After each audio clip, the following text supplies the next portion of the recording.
sebuah hal baru pada penyelenggaraan pemilu 2024 hari ini.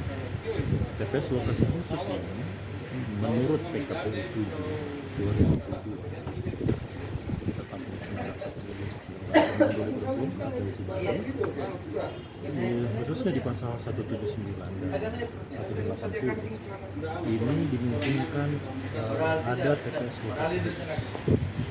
Apa TPS lokasi khusus?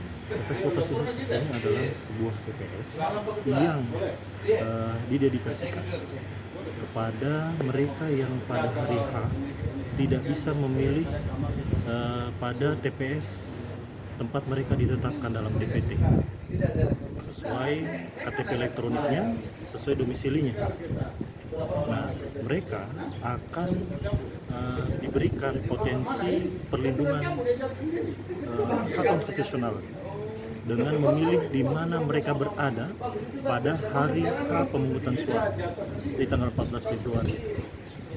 Jadi, beberapa tempat menurut pasal 179 itu adalah lapas, rutan, panti sosial, panti rehabilitasi, kemudian daerah bencana, kemudian beberapa daerah yang terkonsentrasi sejumlah pemilih sebagian besar, minimal satu TPS bisa didirikan dan dipastikan mereka bisa memilih atau memilih pada hari H di tempat.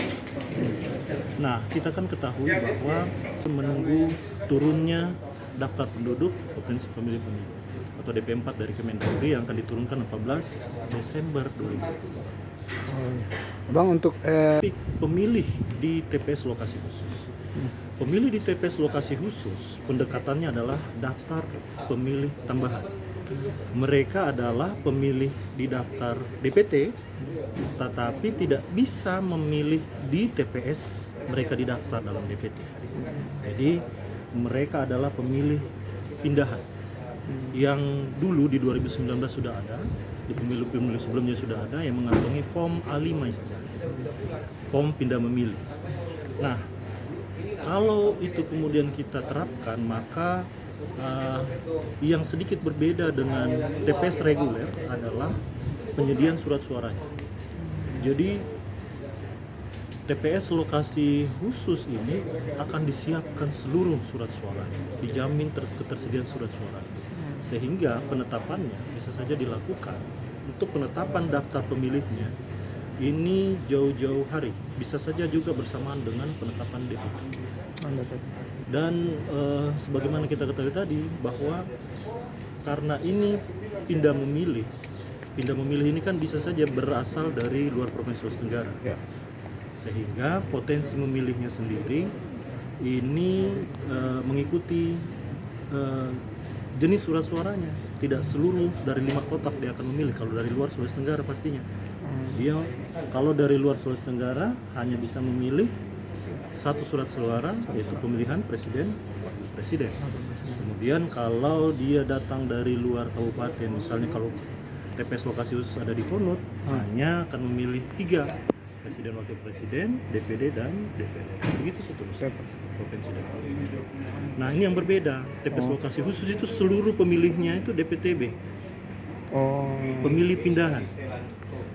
Nah, ini tidak ada di TPS reguler. Kan 7.131 tadi itu TPS reguler. Itu melayani 3 jenis pemilih. Pemilih DPT, pemilih DPTB, dan pemilih DPK. Pemilih DPT adalah pemilih yang terdaftar sebagaimana domisilinya. Itu di DPT.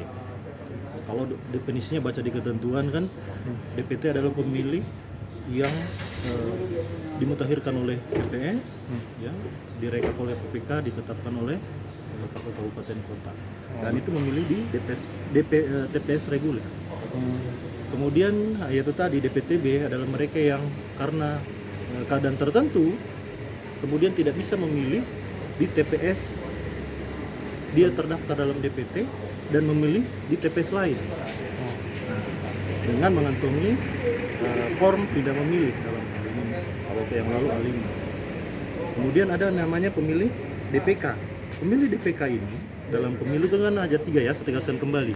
Di pemilih itu hanya ada 3 jenis pemilih.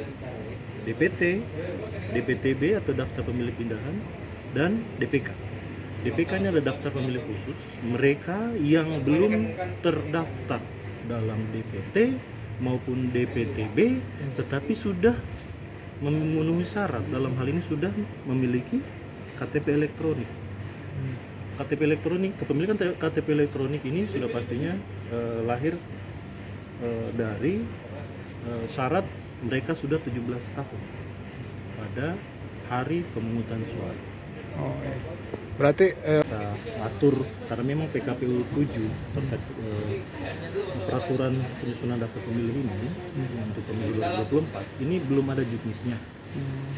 Misalnya, apakah karena pertimbangan memilih hanya satu jenis surat suara, itu kan berarti waktu yang lowong masih besar. Kalau dibanding dengan pemilih DPT, itu kan 5 jenis suara. Jadi, kalau 300 dianggap bahwa mulai pukul 7 sampai jam 1 itu bisa terlayani. Tapi kalau pemilih DPTB itu kan bisa ada yang hanya memilih untuk satu jenis surat suara atau mungkin 3 jenis surat suara. Nah, mereka ini kan menggunakan waktu relatif lebih sedikit. ya. Harusnya berpotensi bahwa satu TPS lokasi khusus bisa lebih dari 300. 300. Kemudian beberapa potensi TPS lokasi khusus ini berada di hutan, kawasan hutan, tidak ada pemukiman. Nah, ini yang akan kita masih pertimbangkan, bagaimana soal petugas KPPS yang akan melayani di hutan. Terus, bagaimana dengan lokasi TPS akan ditempatkan? Seperti apa TPS yang katakanlah di PT Tiran di Langgikima yang kami kunjungi. Terima kasih sudah nonton. Jangan lupa like, subscribe, dan share ya.